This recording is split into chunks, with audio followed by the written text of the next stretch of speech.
आज नौ सृजन की टीम लगभग हम 15-16 लोग हैं, जो कि सबसे पहले हम हनुमान धारा जा रहे हैं, जो कि चित्रकूट का महत्वपूर्ण स्थान है। यहाँ हनुमान जी महाराज विराजित हैं और ऐसी मान्यता है कि यहाँ दर्शन करने का बड़ा सौभाग्य वालों को ही मिलता है। और साथ ही 3 ट्राली में हम सब जा रहे हैं। गुरु जी सबसे आगे वाली ट्राली में बैठे हुए हैं।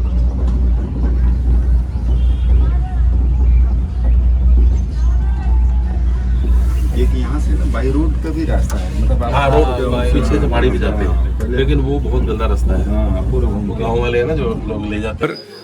महाराज श्री बताएंगे। ये जो हनुमान जी सरकार विराजमान है, ये स्वयंभू है।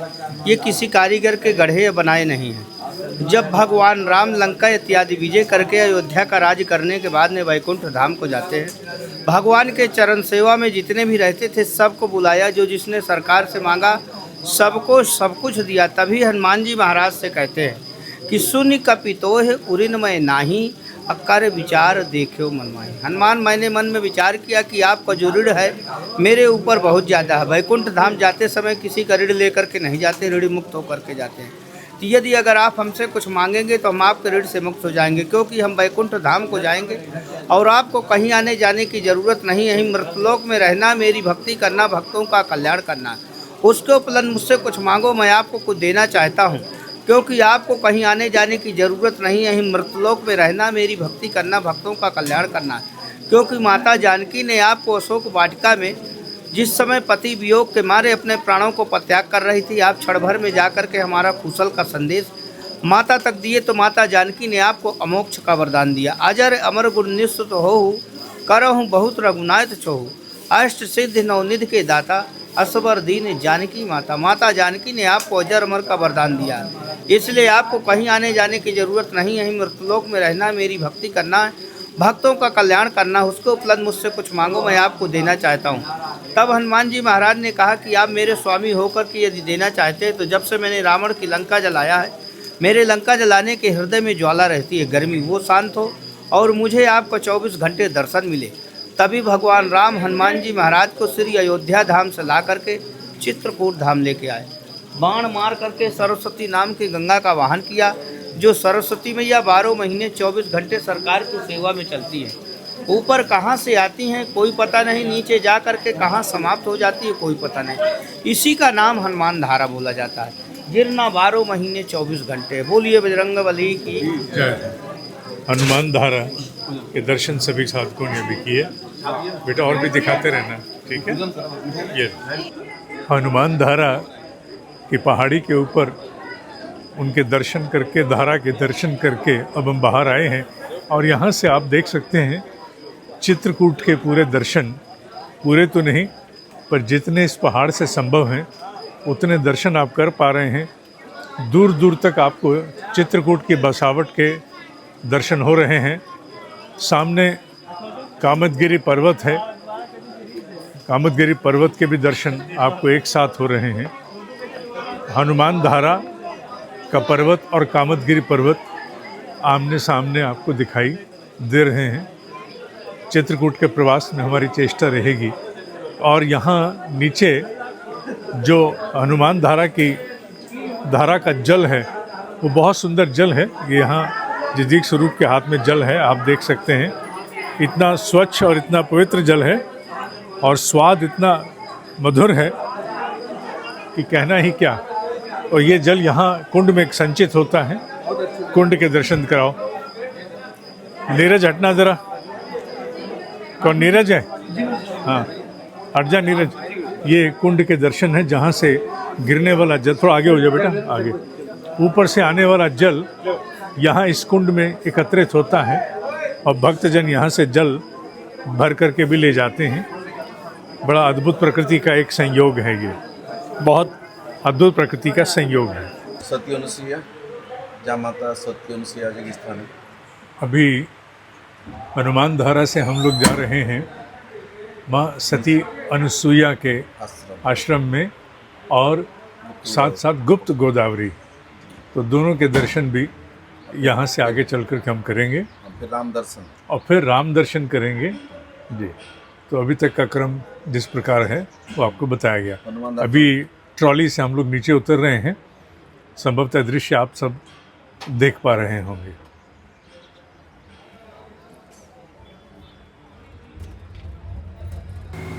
हम लोग गुप्त गोदावरी की गुफा में प्रवेश कर चुके हैं। यहाँ भगवान श्री राम जो 11.5 वर्ष का प्रवास चित्रकूट में था, तो यहाँ पर वर्षा ऋतु में प्रवास करते थे। ऊपर उनका सत्संग होता था जहाँ प्रतिमाएं लगी हैं, और मेरे इधर बाईं तरफ आप देखेंगे तो आगे हम गुप्त गोदावरी की ओर भी आगे बढ़ेंगे। आइए मेरे साथ साथ ऊपर के दर्शन भी करते हैं। आइए मेरे साथ साथ। हाँ कोई नहीं, तू कर मेरे और से कर, मेरा हाथ लग गया, तू कर। वाह,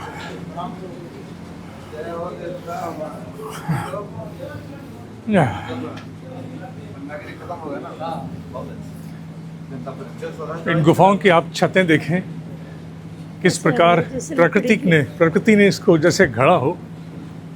इसकी शिल्प कला प्रकृति द्वारा पूरी तरह बनाई गई है। पीछे भी दिखाओ बेटा, बहुत सुंदर रूप से। मोबाइल अंदर ले आओ, ये ले लो ऊपर का। ये दृश्य देखिए बेटा, इधर ले आओ, बेटा मोबाइल ले आओ, ऊपर दिखाओ। प्रकृति ने किस प्रकार ऊपर गुंबद बनाया है। और बेटा ऊपर ये ऊपर का गुंबद, उनके सत्संग हॉल का ये गुंबद बना हुआ है। पूरा दिखाओ बेटा, ऊपर टॉप तक दिखाएं। आओ आगे आ जाओ, आओ आओ।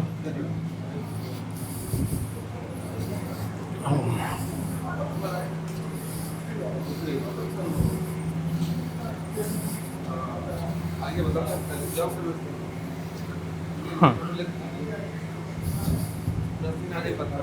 गुप्त गोदावरी की ओर हम लोग आगे बढ़ रहे हैं। गुप्त गोदावरी, हाँ जी उत्तर गुफा जी। ये और सूर्या माता जी, अनुसुईया माता जी का बहन सूर्या माता। माँ अनुसुईया माता जी की बहन हाँ, यहाँ पर रहती थी सूया माता जी। वो लिखा है, जी सूर्या माता लिखा हुआ। बहुत सुंदर। आइए। कितना नक्काशी देखिए, किस तरह नक्काशी करते हो। हाँ, प्रकृति ने बहुत सुंदर रूप से इसको घड़ करके बनाया है। जब भगवान निवास करना था तो फिर जी, उसके ऊपर मंदिर जैसे बना हुआ, ऊपर वो खटखटा के ऊपर रहते हैं। हाँ, ऊपर ऊपर हुआ हम्म। गंगा जी जल का धार यहाँ पे जी सीता को, सीता जी स्नान करते हैं। जी। अच्छा, ये माँ सीता के स्नान का था। सीता कुंड, हाँ सीता कुंड, सीता कुंड यहाँ पर। माँ सीता के स्नान का कुंड। ये देखिए, माँ सीता के स्नान का कुंड। तो कहानी थोड़ा सुना दीजिए जी। ए भैया, पंडित जी, वो पंडित जी सुना दें। जी पंडित जी महाराज एक दे धारा जी। मैं थोड़ा सुना दूं हमारे भगवान। हम चलाएंगे नहीं, क्या चिंता करते हो। कथा सुना दिया, कथा ये कुंड का। जी, ये गंगा गुप्त गोदावरी सीता माता का कुंड है बाबू। ये विश्वकर्मा भगवान के द्वारा निर्मित गुफा है। प्रथमा ही देवन गिर गुहा राखे रुचिर बनाए, कछुक दिना प्रभु राम श्री यहाँ वास करेंगे आए। ये ब्रह्मा जी ने विश्वकर्मा भगवान को आदेश दिया था कि वनवास काल में भगवान राम माता सीता भ्राता लखन लाल आएंगे, चित्रकूट धाम में कुछ दिन निवास करेंगे, तो उनके लिए एक गुफा का निर्माण करेंगे। तो ये ब्रह्मा जी के बनाई हुई गुफा है बाबू। जब भगवान राम माता सीता भ्राता लखन लाल इस गुफा में आए तो उनके दर्शन के लिए 33 कोट देवी देवता, नदी, नर, किन्नर, तालाब सभी आए। तो ये माता गोदावरी ये नासिक पंचवटी त्र्यंबकेश्वर में है, जो गौतम ऋषि की पुत्री है। इन्होंने अपने पिता गौतम ऋषि से कहा, मुझे भी पिताजी प्रभु के दर्शन के लिए चित्रकूट धाम जाना चाहती हूँ। इनके पिता ने कहा, बेटी मैं ही नासिक पंचवटी बुलाऊंगा, यहीं दर्शन कर लेना। ये अपनी पिता की बात को ना मानते हुए विंध्याचल पर्वत को तोड़ते हुए चोरी रूप से यहाँ पे निकली। यहीं पे माता सीता जी ने स्नान किया है। यहीं से दूसरी गुफा में जाती है। दूसरी गुफा से जाने के बाद माता जमीन में समा जाती है। इनका स्थान, उद्गम स्थान बगल में है। जी, तो खुला दे दिया। 50 माता सीता जी स्नान कर रही थी तो मैंक नाम का राक्षस इस गुफा में निवास करता था, जो माता सीता जी के वस्त्र और दिव्य आभूषण लेके भागा था।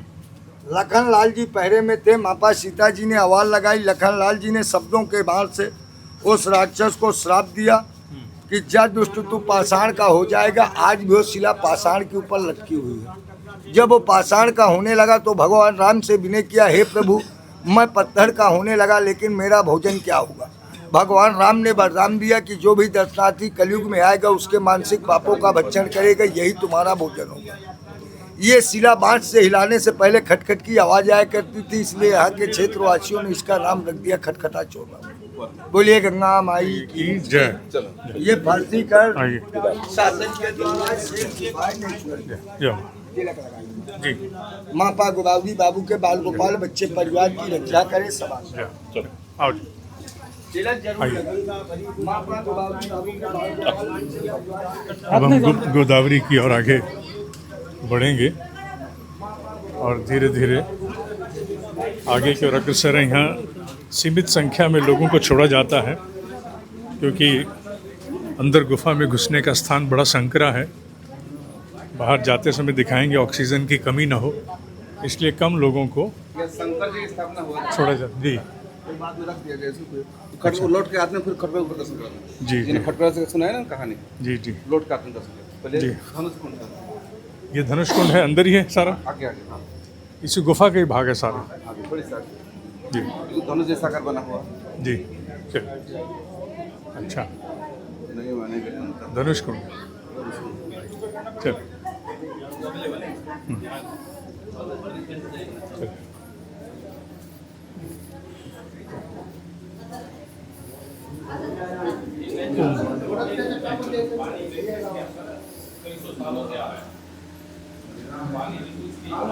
गोदावरी नदी उद्गम स्थल।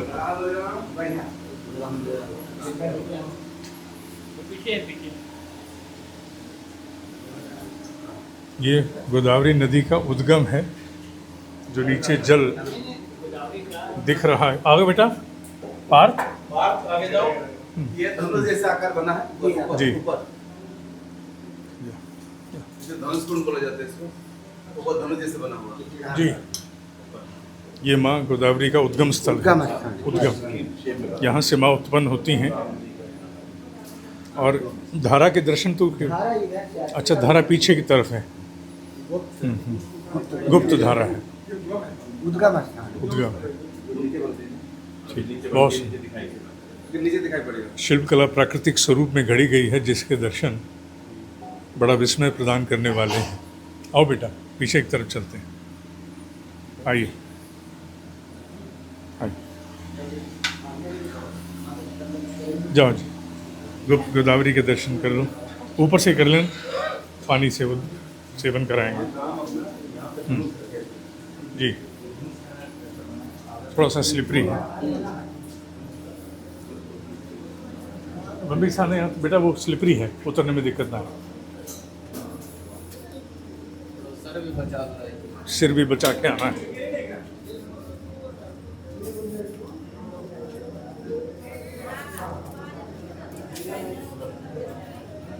जी खटखटा द्वार। खटखटा चोर, चोर क्यों कहते हैं? सीता जी के जब वस्त्र चुराए थे चोर, कथा सुने उन्होंने? हाँ हाँ खटखटा चोर। आइए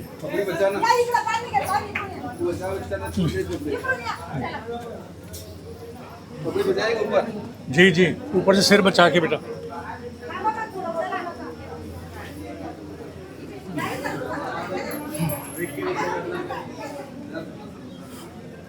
जी जी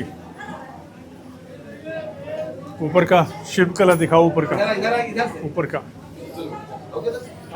जी जी जी वो जो खटखट जब कहा वो सुना, वो पहले ऐसे हिलता था पहले। ये पत्थर हिलता था? खट खट खट तो नहीं लिखा खटखटा चोर, उसने कथा से सुना उन्होंने नीचे। जी वो खट खट खट हिलता था पहले। अच्छा। तो मयंक का नाम का राक्षस है, इसे माना जाता था। हाँ। फिर बंद हो गया। सीता जी वस्त्र लेके भाग रहे थे ना, जिस नीचे कथा सुनाई। बताया। हाँ वही पत्थर बन गया था।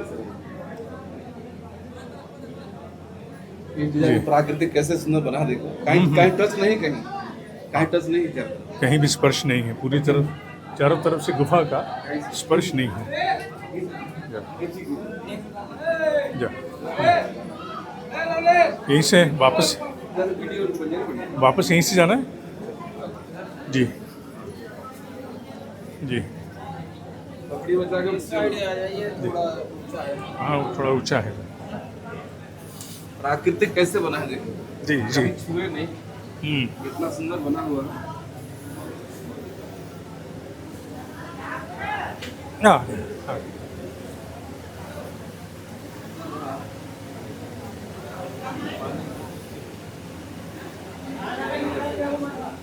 जी अब गुफा से बाहर की ओर प्रस्थान करेंगे और उस जिस मार्ग से आए थे आगे से इधर का देखना अच्छा लगता है रिवर्स। दृश्य प्रकृति जगदीश से आ जाओ, शिल्प कला जो प्रकृति ने रची है हमारे जगदीश का भाई, जगदीश का बेटा इसी काल में फोटो आ जाए। जल के द्वारा रची यहाँ हाँ, लड़का भी। किस रूप में रची गई कहना कठिन है।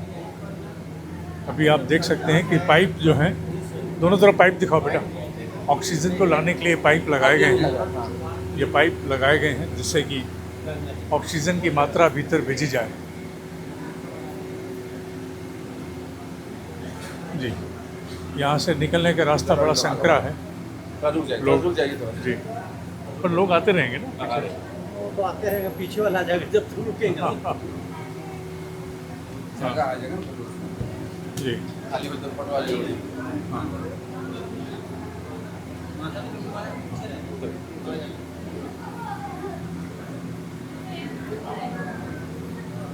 अभी रोक लो बेटा। बाहर निकलने का रास्ता आप देख सकते हैं कितना संकरा है, इसीलिए दोनों तरफ से ऑक्सीजन के लिए पाइप्स लगाए गए हैं जो बाहर से स्वच्छ वायु का प्रसार देते हैं। जल्दी आ जाइए सभी लोग। और यहाँ आप देख सकते हैं बहुत नीचे होके जाना पड़ेगा। बाहर का जो एग्जिट है बहुत छोटा सा है, एक समय पर एक ही व्यक्ति बड़ी कठिनाई से निकल पाता है। ये मुझे निकलते हुए आप देख सकते हैं, सिर बचा के पत्थरों के बीच में से ये हम बाहर की ओर आ गए। गुप्त गोदावरी के दर्शन यहाँ पूर्ण होते हैं। बस बेटा नीचे एक छोटी सी धारा पर हम कैमरा केंद्रित कर रहे हैं। बहुत छोटी सी धारा, आधुनिक परिवेश में आपको आसपास कुछ बॉटल बिखरी हुई प्लास्टिक दिख रहा होगा, पर ये जो छोटी सी नाली नीचे जा रही है, इस प्रकार की 108 धाराएं मिल करके ये मंदाकिनी नदी का निर्माण होता है। और ये विशेष धारा मंदराचल पर्वत में जो मंदिर है माँ अनुसुईया का प्राचीन मंदिर, उसके ठीक नीचे से ये धारा निकल रही है। आप चारों ओर दृश्य डालकर देखें तो आपको बड़े शांत स्वरूप में माँ का प्रभाव पीछे से आता हुआ दिख रहा है। लगभग यही मंदाकिनी का उद्गम है, यही क्षेत्र माँ मंदाकिनी का उद्गम है। और मैं चाहूँगा कि इसे देखते देखते आप मंदराचल पर्वत के भी दर्शन करें, जिसे कहते हैं कि समुद्र मंथन में मथनी के स्वरूप में प्रयोग किया गया था। ऊपर दिखाओ बेटा, मंदराचल पर्वत के ऊपर दर्शन दिखाओ। जूम इन नहीं करना, जूम आउट करो। ये मंदराचल पर्वत है ऊपर,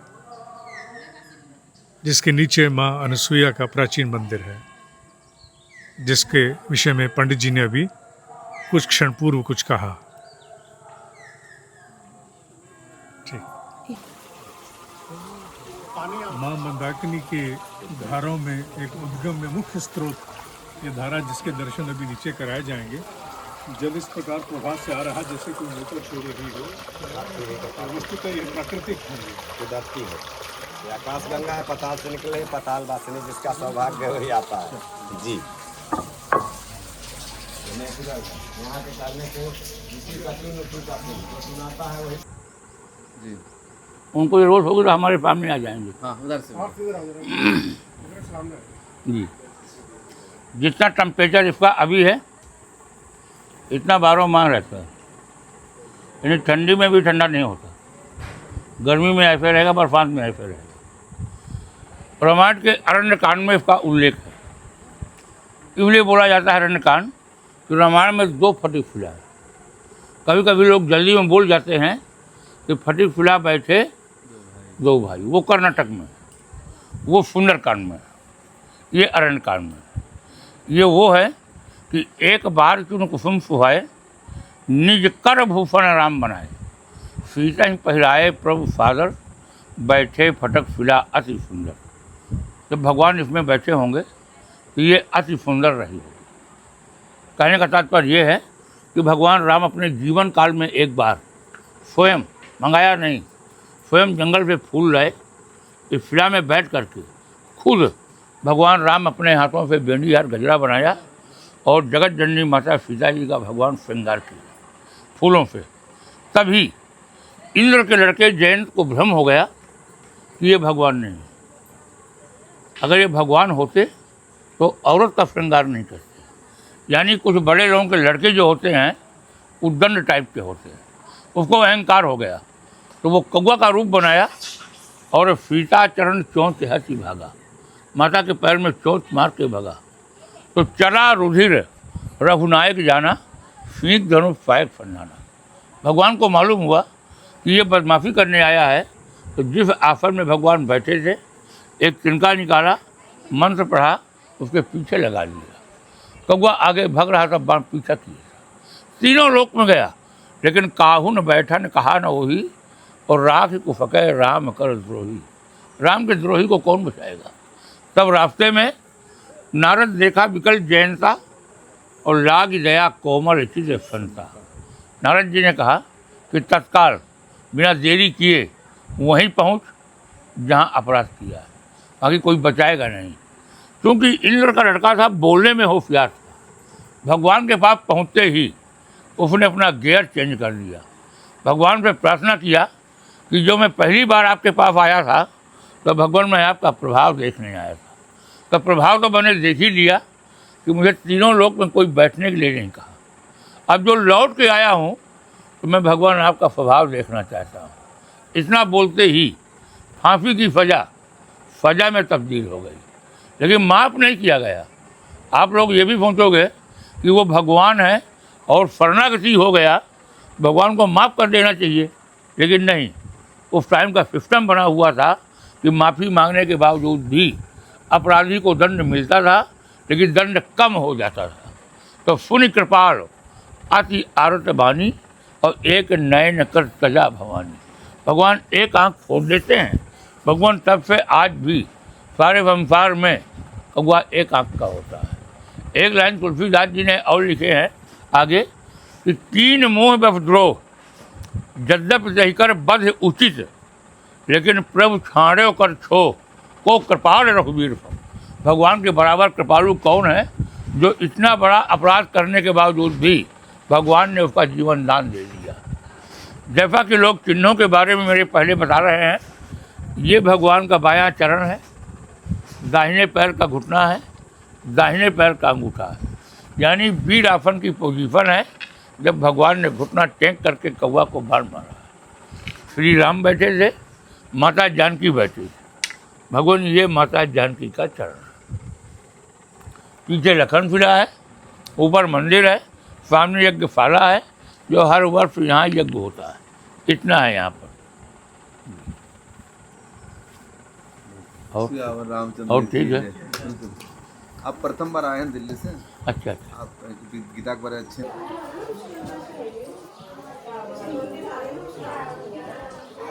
हम परिक्रमा मार्ग में हैं, कामता नदी की परिक्रमा करने जा रहे हैं जो लगभग 5 किलोमीटर की है, और इसमें 4 प्रमुख मुख्य द्वार हैं। ये चारों प्रमुख मुख्य द्वार का हम दर्शन करेंगे गुरु जी के साथ। सभी अपने नवसृजन की सभी टीम साथ में चल रही है। जय सीताराम जी।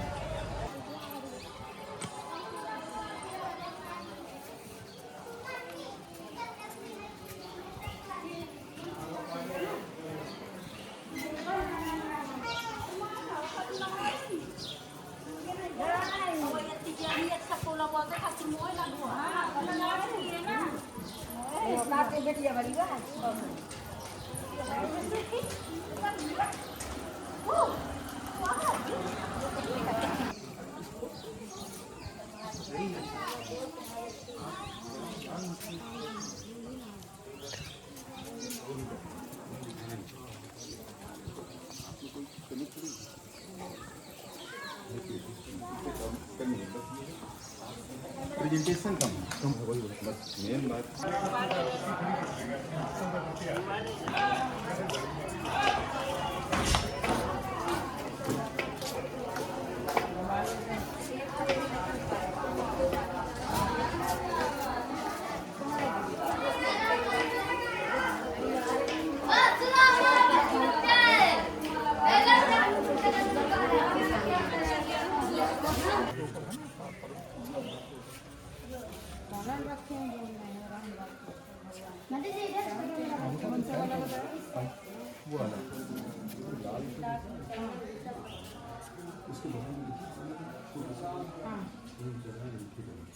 किसका? राम जी का? जी ये देखिए माता जी राम जी का अंगूठा है इसमें।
अपनी तुष्टि के लिए, केवल अपने स्व अधिकार के विस्तार के लिए, केवल अपनी अहंता के प्रसार के लिए